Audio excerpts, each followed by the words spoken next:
Nevada's members of Congress have been busy raising money, even though the 2020 election is still 15 months away. All told, Nevada's incumbents took in more than $1.8 million, with candidates really in the two most competitive seats raising the most. Politics Now co-host Steve Sebelius is here with those numbers for us. Steve? Well, Brian and Denise, you know, 2-year terms, the need to raise money in the House of Representatives never really lets up, and that's especially true for candidates in competitive districts.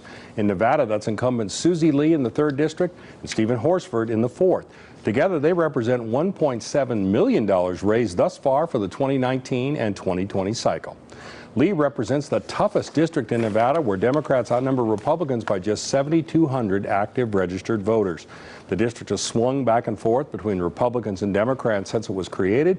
Lee took in more than $919,000 for her race since the cycle began and spent nearly $200,000. She's still got $734,000 in the bank, and she'll probably need it. Former State Treasurer Dan Schwartz announced last week he'll be running for the 3rd District, and it's very likely he won't be the only Republican looking to knock Lee out of that seat. Lee took in money from House leaders such as Nancy Pelosi, Steny Hoyer, and Jim Clyburn, as well as casino giants MGM and Caesars.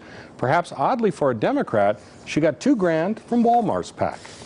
Now, things are a little easier for Horsford, the Democratic incumbent in the 4th District.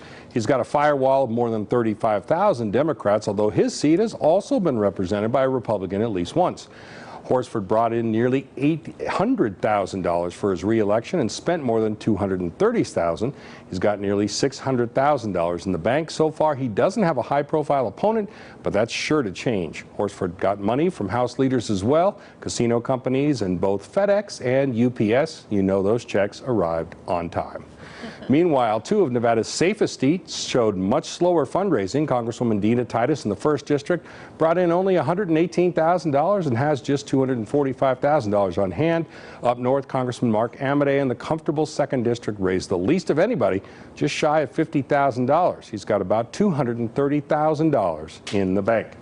But with seriously lopsided voter registration, it's unlikely either Titus or Amodei is going to face a serious challenge from outside their party and probably not from inside their party They're either. just constantly trying to raise money for the next cycle. You have to. 2 years term, you're on the phone constantly doing that. It's probably 50% of the job at least. Oh, boy. Starts early. Yes. Thanks, Yes, it Steve. does.